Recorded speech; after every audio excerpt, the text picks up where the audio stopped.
Inside the Birds is back. What's up, everybody? It's Geoff Mosher, Adam Caplan. It is our Friday game preview podcast. The Eagles are 10-1, trying to make it 11-1. And listen, they want to try to create that space. You saw the Detroit Lions lost on Thanksgiving, Adam. Got a chance here against a good Buffalo Bills team. I know the record doesn't say it, but it's a good Buffalo Bills team. But the chance for the Eagles to keep getting separation. That to me is at this point now the big thing. We know they're in the playoffs, right? We know they're probably going to win the division. It's making sure you get that number one seed. Well, look, you don't want to stub your toe because there's still a lot of time left. If they lose, right? If Dallas absolutely embarrassed the Commandos, then it's then they only have one game lead. So and they have to play the second of the two games. So yeah, there was no shoe in to win the division. Certainly right. would be the favorite. Buffalo's really very inconsistent. We'll get into it. They got plenty of issues on both sides of football. A lot of it's injury related, unfortunately. But yeah, they're always capable, which is where you're going here. You never know what's going to happen with that football team, but we'll get into that. We've got some good information. And yeah, I'm looking forward to what should be an interesting game. But again, we have rain in the Kansas City game. Right now, as we speak, Friday morning, there's a possibility of rain during the second half. Oh man, I can't have games in the rain. I'm done with them.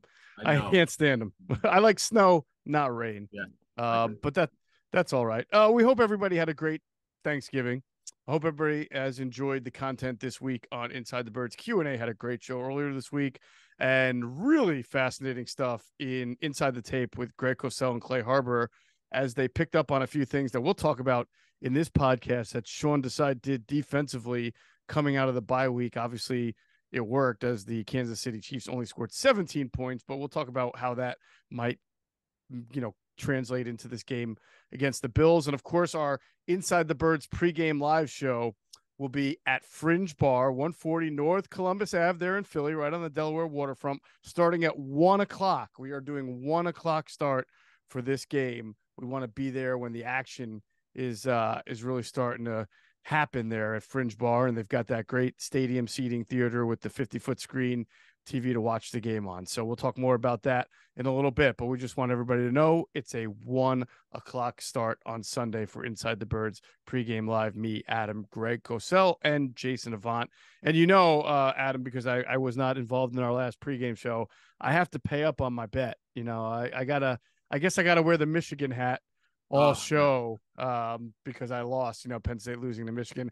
I got to smarten up. And the next time I do a challenge with Jason, right, I got to I can't do these straight up bets. I mean, Michigan's been a force. Penn State is striving to be there. I either got to get points or Michigan's got to win by, I can't do these straight up bets, man. It's not good. You should take what was the spread for the game? Do you remember that? I forgot what it was. I forgot. All right. Well, maybe it's like a handicap in golf when you play someone that's better than you. You go, all right, spot me 5 shots. Right. There you go. All right. So Inside the Birds podcast is, of course, presented by our friends at Ocean Casino Resort in Atlantic City. It is the exclusive Jersey Shore resort of Inside the Birds. Let's get into a few of the transactions that have happened over the last 48 hours since our last podcast. We talked about this. We wondered when it would happen and if it would be this week. Quez Watkins has finally been activated into the 21-day practice window. They did that on Wednesday. It's funny. They announced it Wednesday, Adam. The week before with Justin Evans, they did it way earlier in the week. It's just kind of interesting that they waited this week to do it on Wednesday. Yeah, I wonder if there was some advantage to doing it. The Eagles have done that pretty consistently. It seems like that the day before we thought they'd do it, they do it the next day, whatever the case may be. But Watkins did work Thursday. Participated in the walkthrough on Wednesday. That's good. So you can't say he can't play. I mean, he's out there, he's working.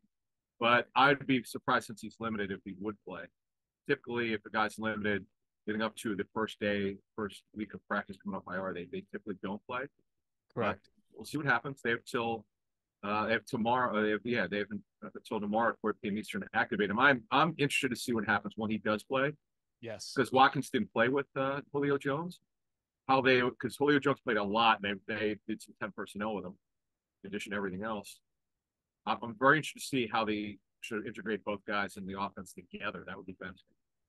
I'm with you. I think that's really the burning question, more so than when's he going to get back on the field, because obviously the Eagles have won a lot of games without him. But it's what is his role when he is ready to play.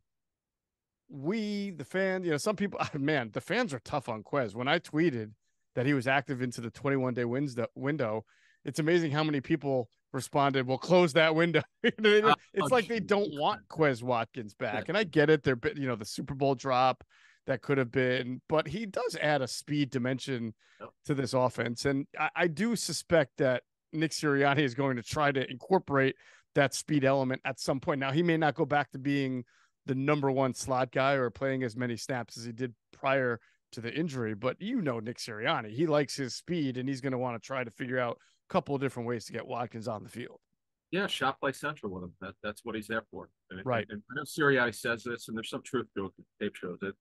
When Watkins is on the field, defenses have to play him a certain way because they know you have to be worried about him going over the top. He's the one guy that could absolutely do that. And that was their only transaction since Monday. But it's potentially, whenever he plays, could be a big one. You never know. I mean, we know he can run. He's their one speed guy, and I'm interested to see what happens. Right. All right. Other things we'll watch on off. Let's talk about injuries on offense.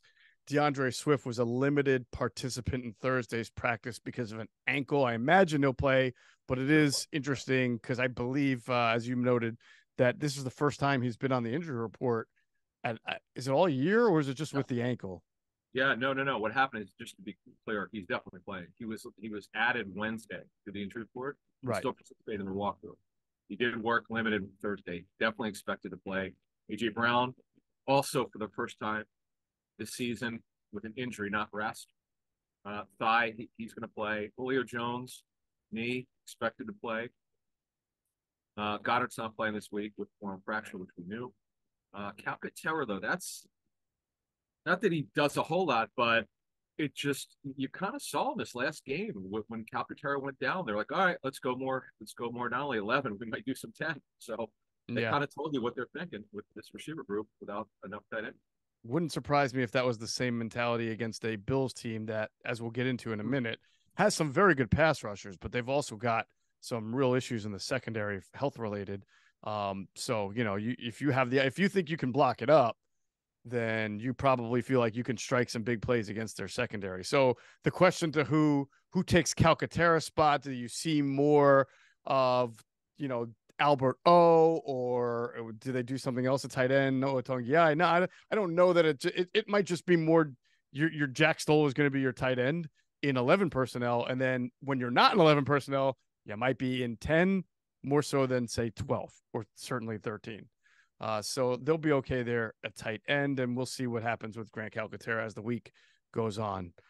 Let's talk about defensive injuries in a second. First, we'll pause now to hear a word from our great friends at Ocean Casino Resort and Atlantic City. Go to get your game on. Go for the beers. Go for the cheers. Go for the hit and the hits. Go for the stakes and the stakes. Go to get your parlay on. Go to get your party on. Go for the scene. Go for the screens. Go for the gallery. Go for the win. Go to Ocean. Visit theoceanac.com to plan your visit. All right. Let's talk about the defensive injuries, Adam. We did discuss in our last podcast how difficult, based on the history and the data and everything, that would suggest how difficult it would be for Milton Williams to be back on the field by Sunday against the Bills, having suffered a concussion in a Monday night game. He did not practice on Thursday, and we know that part of the concussion protocol is to get back on the field. So he is not even in. So he's still in the protocol. We know that, and he's not even progressed yet as of Thursday night to getting to the on-field part. So to me, you do the math here. It's, again, not impossible, but very, very unlikely that he would play. He doesn't practice. If he's not even limited today, it's almost. I mean, it's pretty much a lock. He won't be cleared. I've never seen it. I've covered this business 25 years. I've never, even though the protocols have changed, I don't recall a player not being cleared Saturday after not doing a thing during the week on the field, or even being seen because there's 6 steps in the protocol. There's the return to play is the last one, and it's 5. Getting cleared by independent neurologist is the next one, is the last one. Mhm. But he's got to do something today to be able to play. Boy, did he play well before he got it.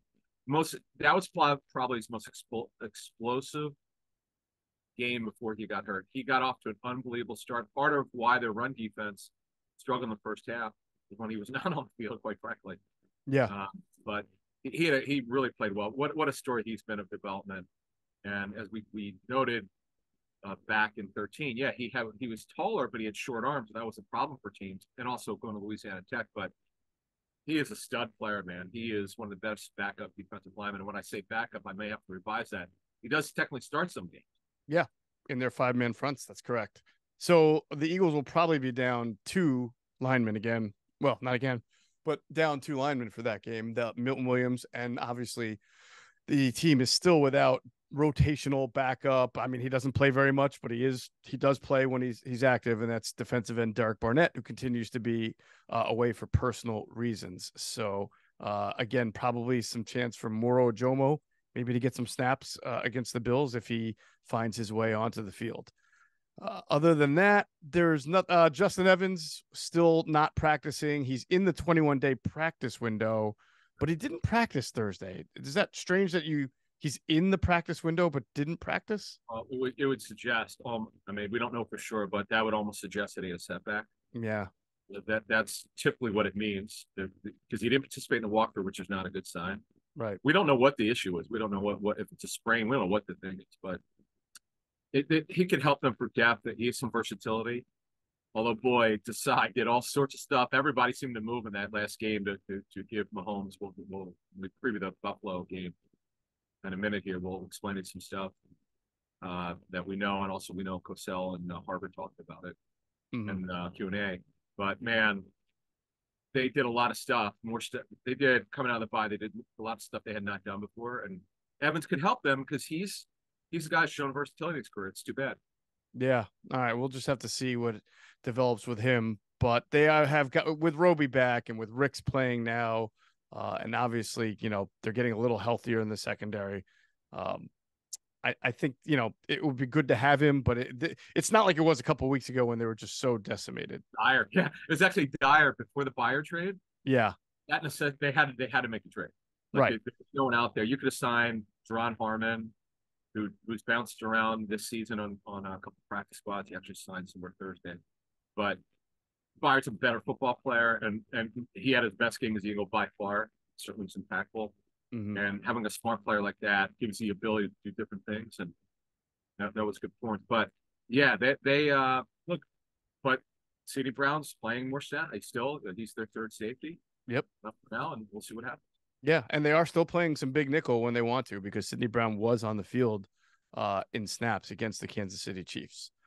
All right, before we move on to the Bills' injuries, let's just address the big linebacker question and Shaq Leonard, who did clear waivers, as you accurately predicted. No one was going to claim that contract at this point and the millions of dollars that were left on it, but free agent, and as of the moment of you and I recording this podcast, he is available to the bidders. What do you know?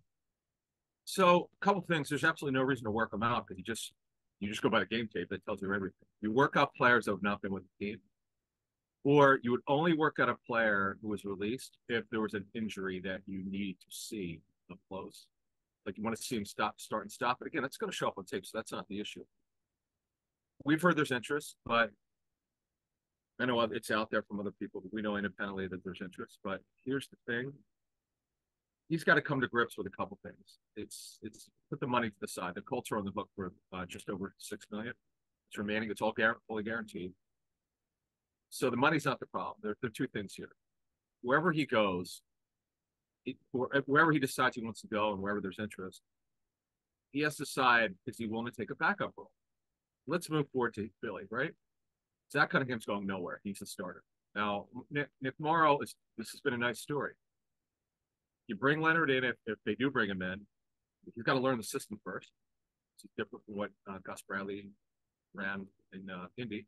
So he would have to learn it, learn the terminology, learn the calls, and go from there.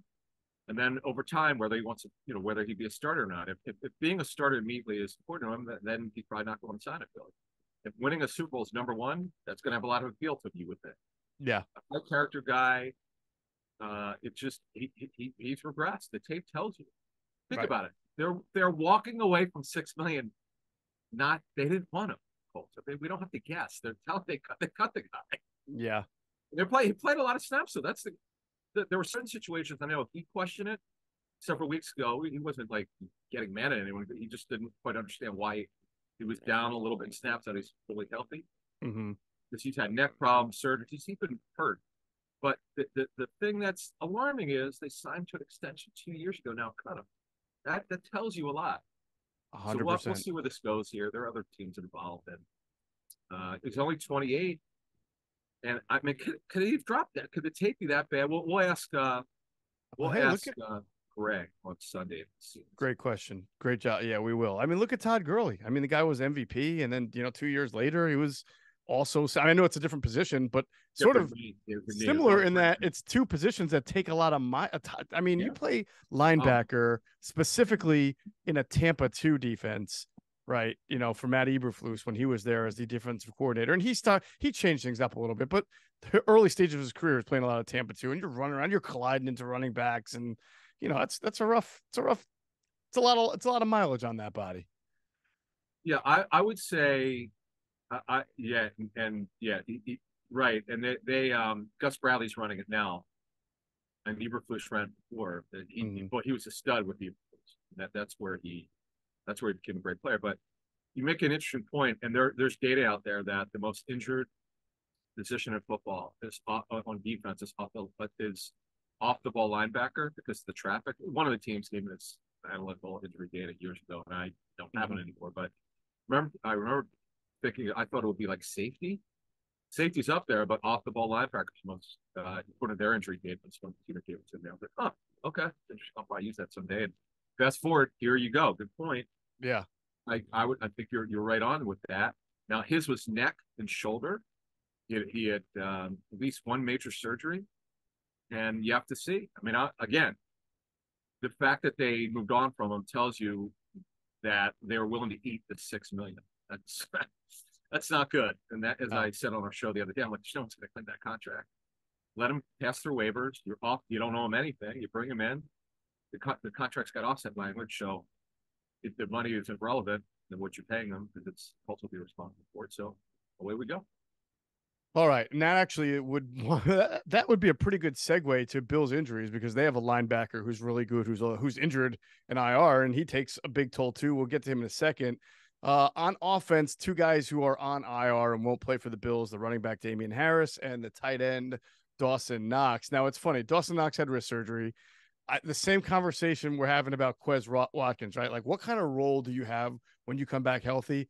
Well, as we've seen with the Bills, Dalton Kincaid, their highly talented rookie, has taken over, and he's played fairly well, and he seems to get better each week. So you do wonder, what the future of Dawson Knox will be when healthy. Will they play more 12 personnel, or is that not really their thing now that Joe Brady's calling the shots, and it'll just be Dalton Kincaid? So that's for the Bills to figure out. I just think there's an interesting parallel there.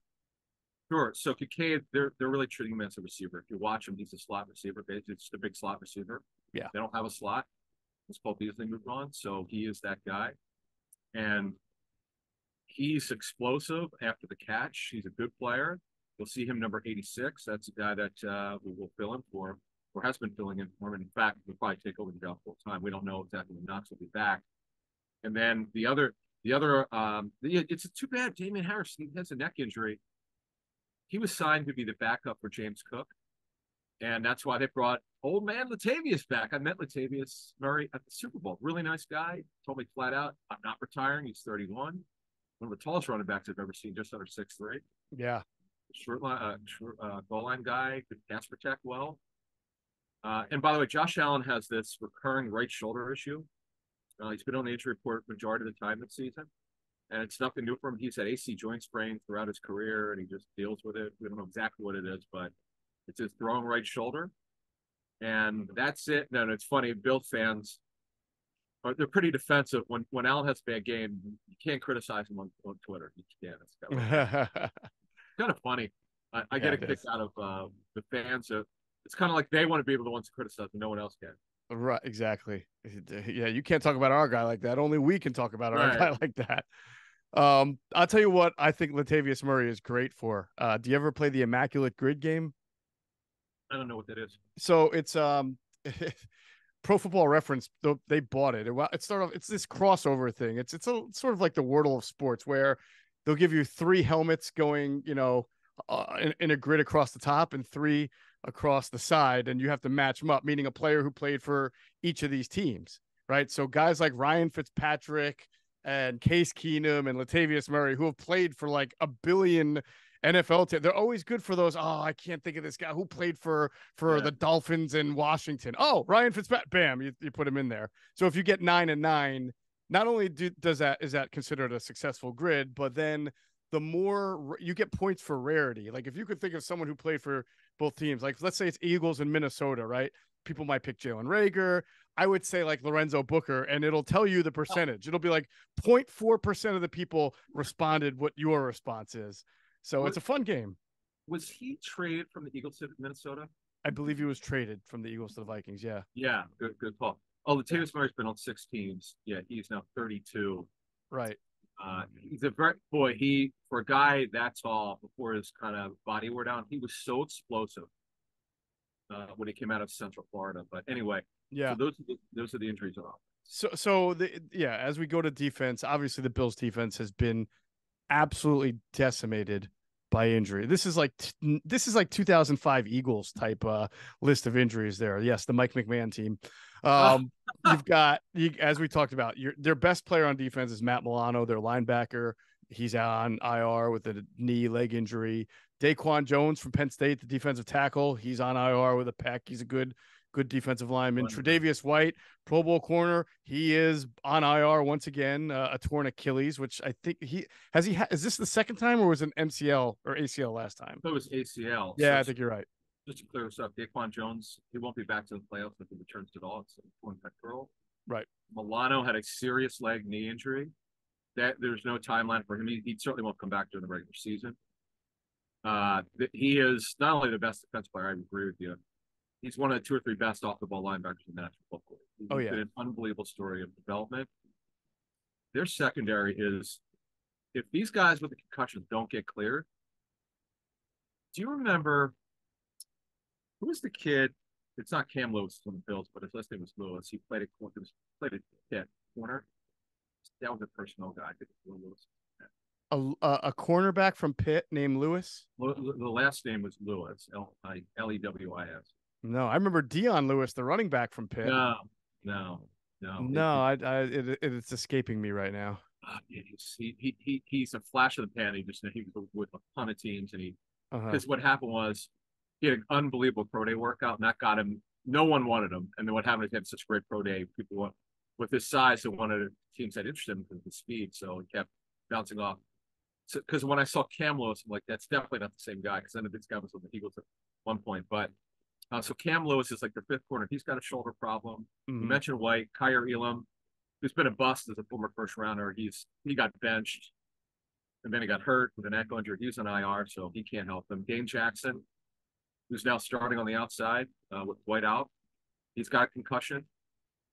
He has not been cleared yet. He didn't do anything Thursday or Wednesday. And Teron Johnson, their slot, he's one of the best nickel corners in the NFL. He was limited Thursday. So this is crazy. If Dane Jackson does not get cleared, well, we know Villanova Christian Benford starts at one outside corner. So it'll be Rasul Douglas. Did have a pick last week. So their outside corner will be Benford and Douglas. And then if Cam Lewis gets cleared, he'd be the 3rd corner. They don't have a 4th. I don't know where they'll find someone on the practice spot. Mm. And then they got the 2 older safeties now. Micah Hyde missed the game with the stinger, but he played last week, so he should get played. Then Taylor Rapp, he got carted off in the last game of the neck injury, but he actually got on the field on Thursday, so good for him to start working. So as you said, set this up. They got all sorts of injury problems. That is why their defense is just not being able to shut teams down like they have been in the past.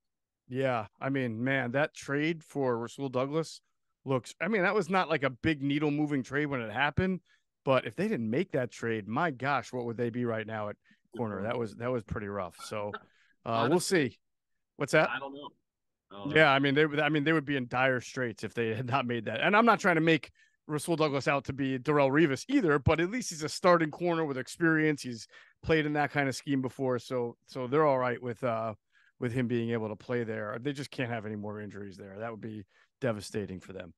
All right, so those are the Bills injuries. We did the Eagles, and now they just got to get on the field and play. We're going to get into the matchups in 1 second. Listen, as we always remind you, winter time's approaching. It's dark out really early now. Everyone's got to get holiday shopping done, especially now, right? Thanksgiving's over, Black Friday. Everybody's now hitting the stores. Nobody has time to plan meals and make meals. That's why we love HelloFresh. They deliver farm fresh food with pre-proportioned ingredients and seasonal recipes right to our doorstep. No more wasting time at the grocery store, because America's #1 meal kit helps make home cooking easy, efficient, and affordable. We don't have to waste time researching recipes. We don't have to plan out meals. With HelloFresh, the shopping's already done. The perfect amount of ingredients arrive with step-by-step recipe cards. It doesn't get more efficient than that. Plus, HelloFresh saves you time and money. Those are the two things that I love to save most. HelloFresh is 25% less expensive than takeout, so you get a home-cooked meal without digging deep into your wallet. Don't forget about taste and selection. HelloFresh makes food for meat lovers, seafood lovers, vegetarians, and anybody who loves a mix of all of it. They have great chicken meals, stir fries, shrimp and risotto, anything you can think of. HelloFresh has the recipe for it. So go to HelloFresh.com/50Eagles and use the code 50Eagles. That's 50 Eagles for 50% off plus free shipping. That's HelloFresh.com/50 Eagles and use the promo code 50 Eagles for 50% off plus free shipping. Act now for America's #1 meal kit. And to help you guys out, we always put these links in the description box to our YouTube video and our podcast. So if you're listening to the podcast through Apple or whatever, or you're watching on YouTube and you may love HelloFresh but forgot what I just said 10 seconds ago, just go to the description box and click the link right there, and it'll take you right to where you need to go. All right. Let us get into this matchup of the Eagles offense against the Bills defense. This is a Bills team that I think for two reasons plays a lot of zone. A, Sean McDermott's kind of a zone guy, kind of guy. B, when you're that beat up in the secondary, Adam, you got to protect your corners. Doesn't help you to blitz 6 or 7 guys and leave guys like Rasul Douglas and Dane Jackson or Christian Banfield one-on-one. Well, okay, so you said earlier, what would they do if these guys can't play? 35-year-old Josh Norman is on their practice squad. That's how bad it's been. It's been with Sean in 2 places. I thought he was retired. He might have. I'm sure he's got plenty of money, but when he signed back with, he might have been working in some store or something, some like grocery store. Because he's just like that. He just wanted to. Someone. I remember when he signed with Carolina last year. The reporters knew where he was, or that they put it out that he was working somewhere. Just wanted to do something. It's like when John Running was driving Uber. That's right. He's looking for something. I remember that. Just needed something to do. Yeah. So I tend to think, though, with the amount of zone that the Eagles will see, and with what the Bills have in the secondary, this feels like a throw ball game, doesn't it? To you, feel like a throw ball game? Jalen Hurts comes out, a lot of 11 personnel, a lot of passing. Probably so, as long as the weather would clear up. Because man, it was tough to throw in that game against Kansas City. Yeah, I would agree, because with Tre'Davious White out for the season, and now Dane Jackson doesn't start on the outside. Yeah, he's a decent corner. Maybe he's a good backup. You've got to start now. You got the 2 older safeties over 30. Mm-hmm. Yeah, probably. I would say probably so. With Caplan Jones and IR, and Oliver's having a good year. 91. He's explosive. Yeah, he's a pretty good player. And old man Linval Joseph on there to help the run defense. Off the couch again, doing it again. Back-to-back seasons off the couch. He's 35 years old. I mean, the Bills can rush the passer. They will have to block it up, as you just mentioned. What's his face? Oliver's pretty good. The Bills are 5th in the NFL. I'm sorry. 5th in the NFL in percentage of sacks per dropbacks at 9.8. They're right up there. The Browns are number 1, Cowboys number 2, Chiefs 3, Ravens 4, Bills 5. So they're really good at sack. It's amazing that the Eagles are not in that category. I have to go quick. I'll check the stats. They're 17th. That's well, this is sack percentage. I wonder if that's because teams are trying to run more against. I don't know. That's just sort of an interesting me. I'll get the total sacks in a second. But either way, the Bills Von Miller, I will say though, just watching a couple of Bills games on tape, I don't think he looks like he's fully back and has that elite explosion and just sort of change of direction. I mean, he used to look like a cat out there, just the way he can just, go from left to right and everything. He doesn't look like that guy yet. So his ability to bend would made him special, potentially a Hall of Famer. But he tore his ACL. He's now 34 years old. Yeah, he clearly is not the player he once was. But they've got a good rotation. AJ Epinesa was the second rounder in 2020. He was really just a run game guy. He's called a power end. But he's actually, last 2 seasons, he's shown to be a better pass rusher. Leonard Floyd is there for depth. He's in the rotation with Greg Rousseau, former first rounder. Shaq Lawson, they brought back a couple times. He's back now. So they have a pretty good rotation. So, look, it'll be interesting to see. They shouldn't have too much of a problem protecting. I don't see it being a problem.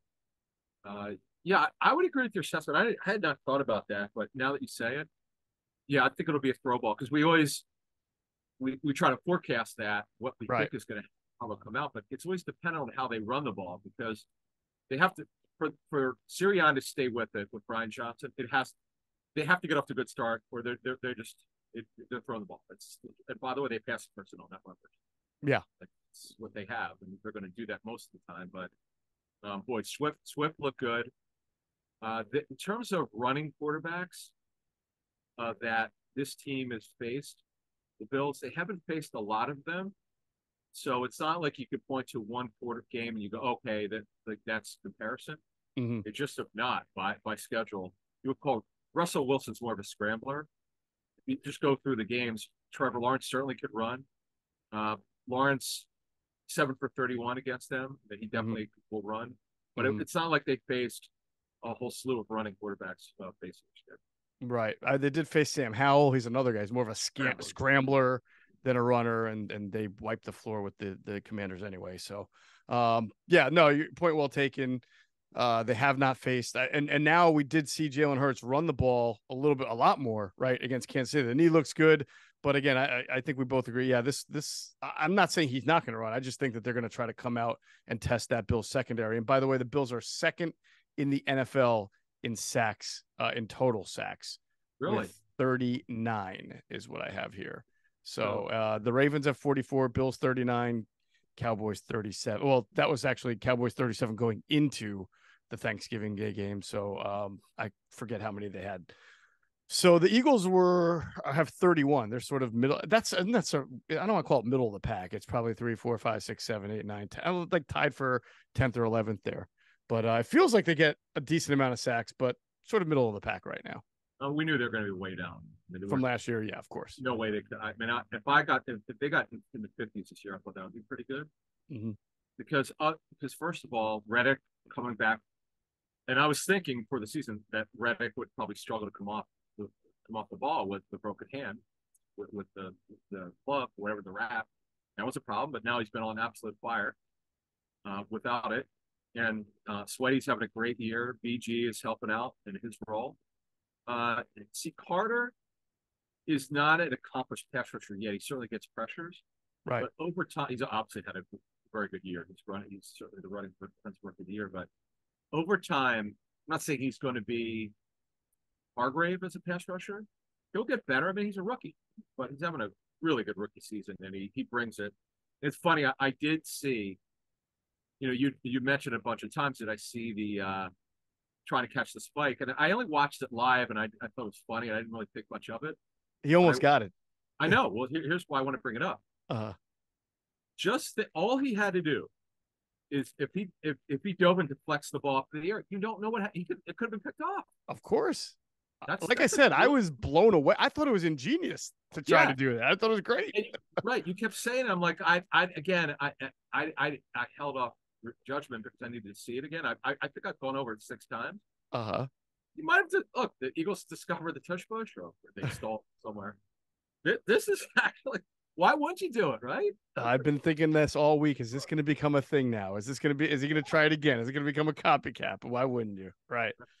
All right. So getting back to Eagles offense, the one thing you wonder, the Bills don't blitz a whole lot. I would call them selective blitzers.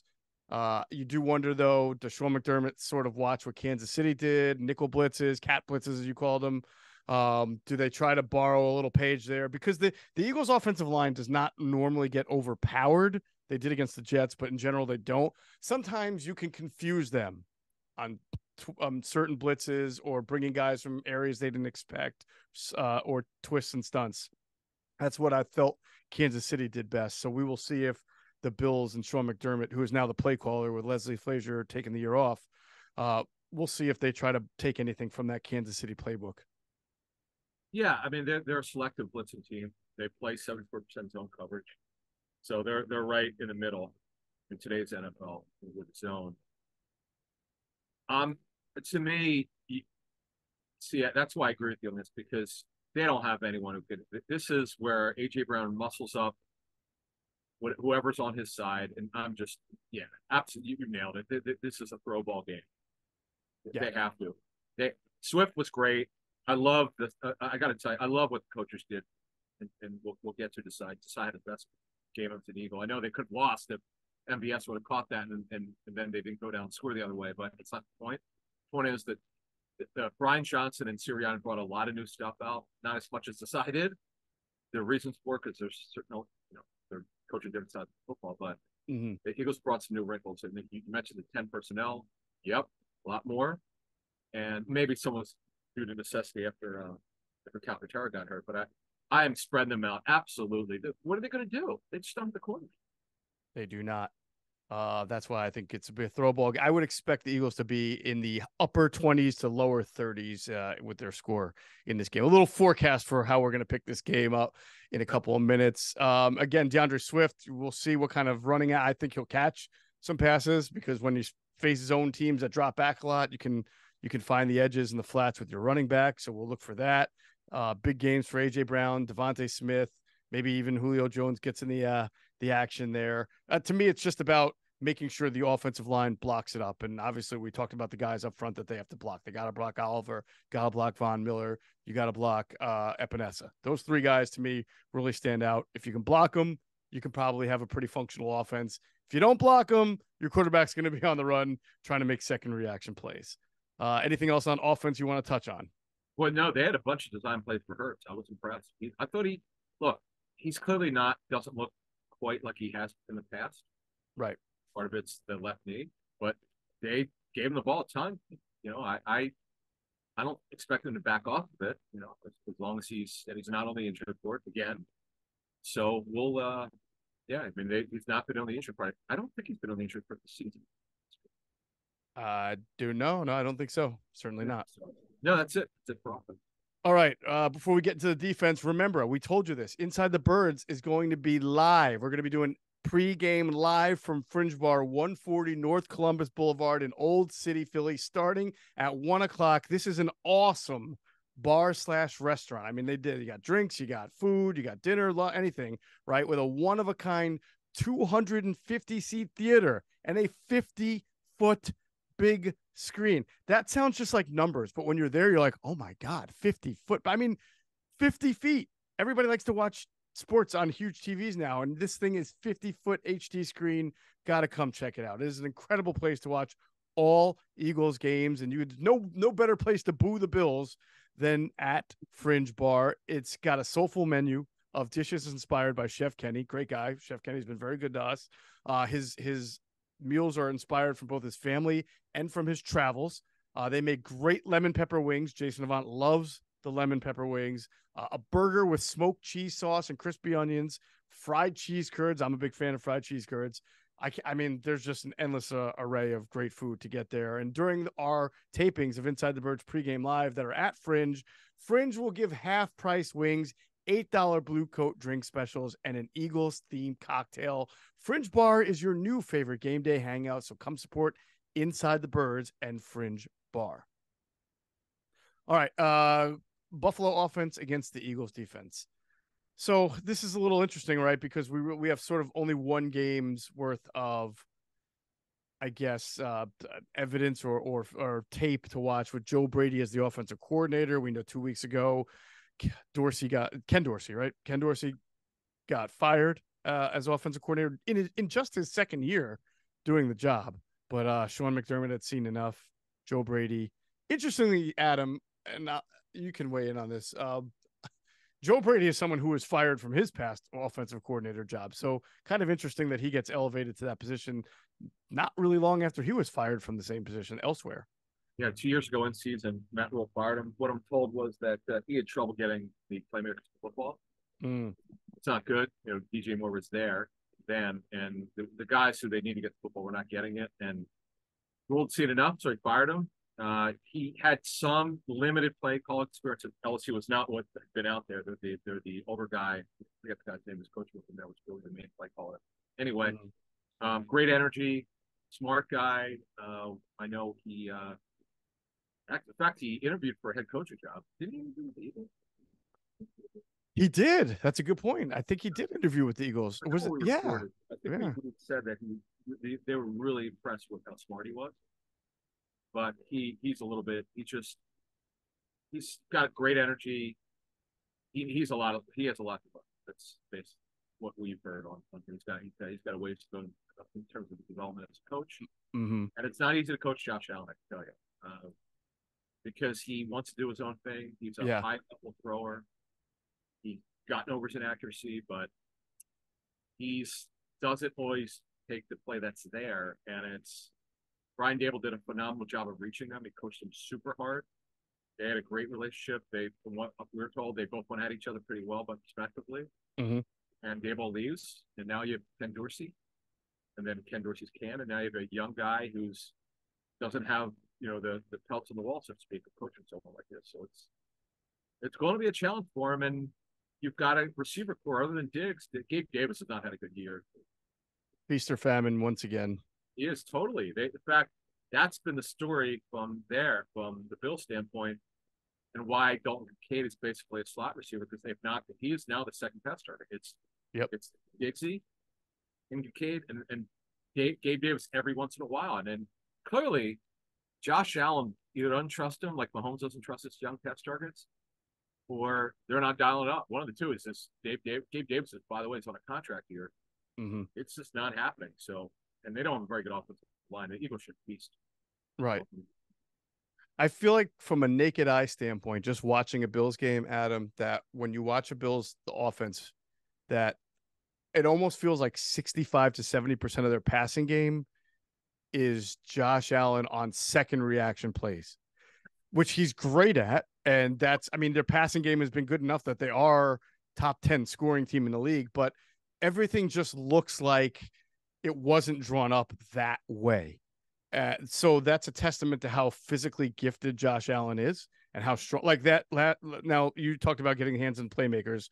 Stephon Diggs did not have a great game against the Jets last game, but Khalil Shakir had 3 catches for 115 yards and a touchdown. If you saw the touchdown, I don't even know how that throw was. I don't think 30 other quarterbacks even attempt the throw that Josh Allen attempted and made and fitted in, and then he caught it. It was beautiful. And you say that's so great, but like that's no way to live in the NFL over a 17-game season. And that's partially why, Dorsey had to lose his job. But I agree with you. I think that it's more about getting through to Josh Allen in a way to say, hey, man, you've got to stop. You got to tone down the cow. You're so talented. You're trying to be a hero in every play. It's okay to take the 8-yard reception every once in a while. I feel like Josh Allen is who we all thought Carson Wentz was going to be one day. Just this all physical attributes and all throwing the ball and running around and just maybe there's some similarity though in their stubbornness there. Well, obviously there were two things that doomed Wentz. Injuries were major, and mechanics were so bad. He regressed so badly mechanically. We talked about the overstride. Oh, so Mm-hmm. bad. And you look at Allen, his mechanics of improved. I remember talking to the front office, the Bills front office. They said when they got him, it was all with his feet. They weren't aligned correctly, and he had no control over where the ball was going. And Gable straightened it out and did a phenomenal job. And obviously Gable's now with the Giants as their coach. So Sean's gone through a lot of coaching changes. He's left Gable and a bunch of coaches. Some left voluntarily, some were not renewed, and I think it's showing now. Yeah, they've got a lot of injuries, as you and I have outlined. No question about it. But the thing is, this is a below average offensive line. We've seen the Eagles against offensive lines like this. They typically do well. I know anything could happen. You never really know. Look at Green Bay, and Jordan Love had a game of his life. You never know when that's going to come with Josh Allen, because he can take over a game. You're always worried about that. And he could run. For a big guy, he can move. He's a sidewinder as a runner. Mm-hmm. We've seen this on YouTube. He runs like this, but he's explosively big and he's hard. And he will take contact. See, that's the thing you worry about him. Like, that's what doomed Cam Newton and his right shoulder. Allen doesn't always play smart, and he should always get out of bounds when he can. So Right. that's that's going to be interesting to see what happens there. And I was so impressed, by the way. We might as well get to it. Desai brought out the kitchen sink. He did so much post-snap disguise and late movement. This is like that, I don't know if the chart and how many times they did it, but it was clearly the most they've ever done it. And man, having a smart guy like Byard back here helps. He had a really good game, and this is pretty good, because I think you'd alluded to it. They're healthier now in the secondary.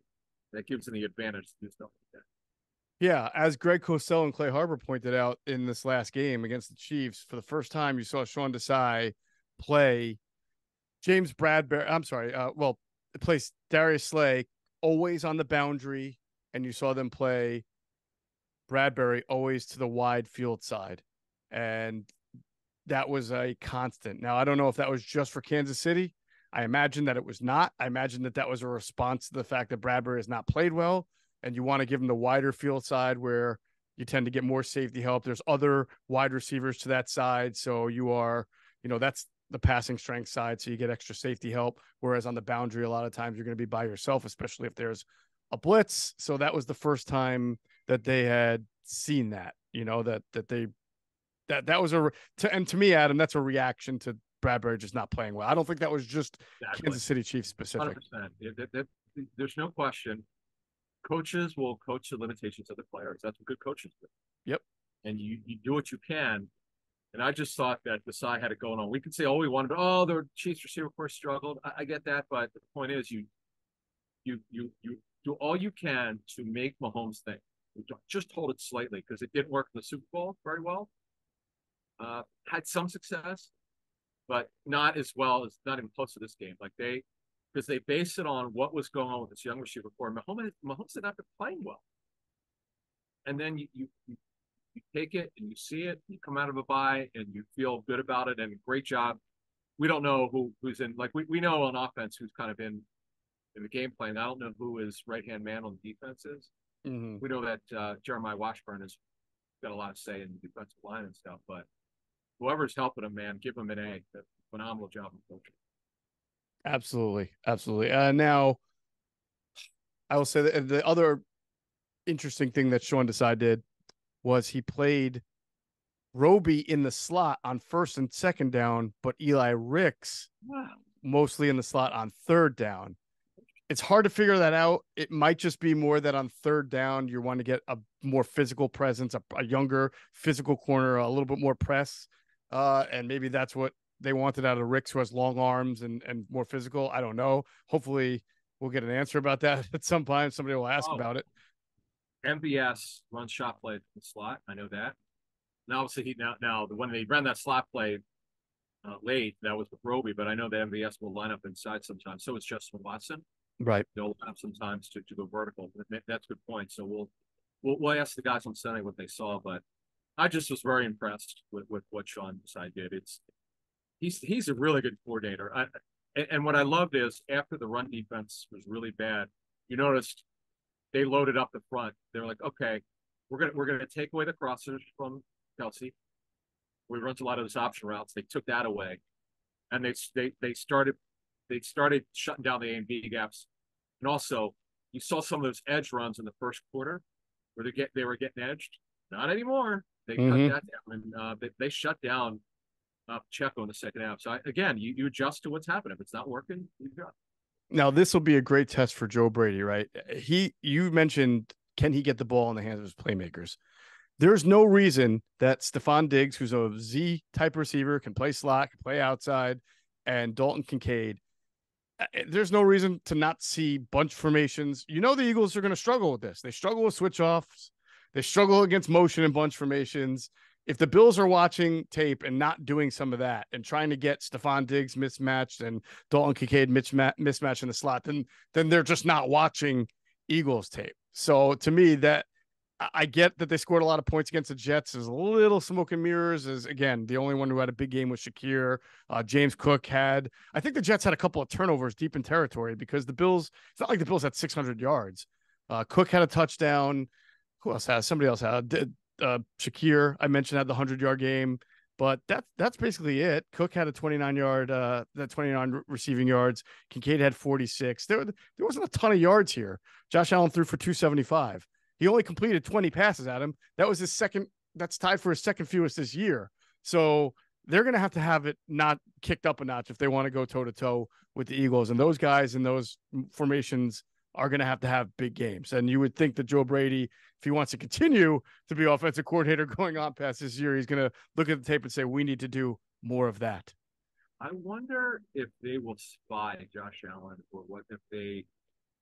or how they handle it. They just play coverage. I mean, what do they up their man coverage? Not, Shakir, by the way, our understanding is he came in as a slot, so they cross-train him to play inside and outside. That's the way that they're doing it. Yeah. They'll certainly play inside some, no doubt. Yep. You can do that. But I'm just interested to see. They're still in the high 20% man coverage number. They're right where the Chiefs, actually low 30s, where the Chiefs are. But we'll see. We'll see what they think. And Diggs is a tough cover, man. You're right. He's a Z receiver. He's everywhere. Yeah. He's a high volume possession receiver who has a little bit more wiggle than just an average possession receiver. He can shake free. Doesn't always beat you over the top. He can do that. He can, especially on those second reaction plays and scramble drill plays. But mostly a guy who's going to beat you intermediary and then get a little yards after the catch. I really like him. I think he's a good player. Really good player. He University of Maryland. Yeah, no doubt. I mean, this is interesting because they go against Josh Allen, who's a highly athletic, big quarterback, unbelievable arm, makes incredible throws, and then they play the rematch, the Purdy Bowl against the Eagles here in Philly next week. Doesn't stop, man, the schedule. No, it is crazy. All right. I mean, we could talk about Eagles offensive line versus Bills D-line, but honestly, whatever the Eagles do from a defensive line, which there's good matchups there. But again, Josh Allen he's going to get out of the pocket and make a play, even if you get a good pass rush. So of course the Eagles have to have a good pass rush, but those guys got to maybe mush it up a little bit, and they can't get too far upfield or they'll get killed all game by the run, the quarterback run and the scramble. So we know that's a big part of playing Josh Allen. That's why I was saying I wanted to spy him because as I said earlier, the Bills they're well below average. They don't have a stud. Deion Dawkins is a good player, not a stud. Former Temple star lineman, who some teams thought would be a right tackle, not a left. No, they're not really good at all. So I'll be interested to see what happens. I don't know what the spread is. They should, to me, the Eagles should be a 6 or 7 point favorite. That would be mine. Good segue, my friend. We're going to do our predictions in just a second. First, I want to remind everybody to check out our friends at PHLSportsNation.com. They are enhancing the fans' experience with their coverage of all Philadelphia sports teams. For the fan, by the fan is their motto, so make sure you check them out at PHLSportsNation.com and on Twitter at PHLSportsNation. Let's also pause and hear a word from our great friends at Sky Motor Cars. Sky Motor Cars in Westchester is a different sort of dealership. All it takes is one look at their Highline pre-owned vehicles that people all over the country want and need. Owner Brett Schiller, make sure you don't spend a dime of your money before you purchase the car. Sky Motor Cars allows you to make all the decisions regarding your next vehicle. At Sky Motor Cars, you never have to spend more than necessary. Visit SkyMotorCars.com today or call 610-918-7225. And if you go into Sky Motor Cars in Westchester, PA, make sure you tell them that Adam and Geoff sent you. You will get a great deal. Now, Adam Caplan, hold on to your seat. All right, because according to our friends at MyBookie, the Philadelphia Eagles are 3-point favorites. That's all. Just 3-point favorites at home with an over-under of 48.5. Yes. Pretty interesting. I'm not sure what I think. If there's a letdown here, that's a stunner. My personal line would be 6.5. Yeah, I stunned by that. Okay. So with knowing that, what is your prediction? All right, I'm going to call it Eagles 27, Bills 20. I've got them wrong once this season when, of course, I picked them to beat the Jets. I'm leading, right? I have the best record of all of us. Right? Probably, yes. You're probably 10-1 since you pick the Eagles every game. Yeah, I just believe in the staff. Although I'm telling you, I texted Geoff at halftime like they got no chance. They got no energy. They're awful. They should be down way more than 10. And boy, Hurts. By the way, Hurts is like the best quarterback in the NFL right now. Coming back, his record's remarkable. 10.2. Yeah, he's been pretty damn good. All right, so you're saying say the score one more time. 27-20. 27-20. So you are taking a cover and an under for the Philadelphia Eagles. All right, I have the Philadelphia Eagles 27, the Bills 34.